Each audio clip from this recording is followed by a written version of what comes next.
All right, so that was an explosive press conference which Donald Trump, of course, held at the NATO Military Alliances Summit, which is currently underway at The Hague. A number of different issues, of course, came up for discussion. And Donald Trump, of course, kept defending the statement that he had put out at the very beginning, in the immediate aftermath of the B-2 bombers having bombed the Iranian nuclear sites. But remember, there is this Pentagon's intelligence assessment that was leaked to some of the American media outlets. They've carried out reports which state that probably in the Pentagon's own internal assessment, the amount of damage that was inflicted to the Iranian nuclear sites cannot be described as obliterated. They've described it as severe, but they've not said that those sites have been obliterated.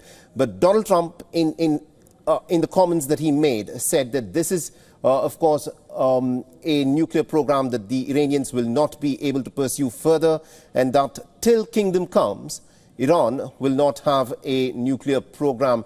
And we've got our correspondent, William Denslow, who is tracking all the developments for us from The Hague. He's joining us from the place where this NATO summit is currently underway. William, this has been an explosive, sort of a press briefing that Donald Trump had in his characteristic style. He touched upon a many number of different issues. But the one, of course, that stood out was, his initial statement about what had happened in Iran, which was contradicted to a certain extent by Pentagon's internal assessment. Why has this overshadowed, in many ways, the NATO summit that is currently underway at The Hague?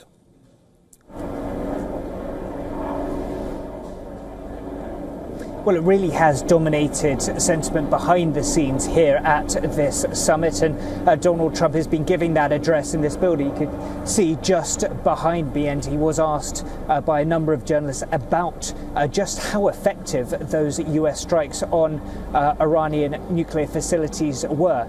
President Trump reiterates his message that they were obliterated.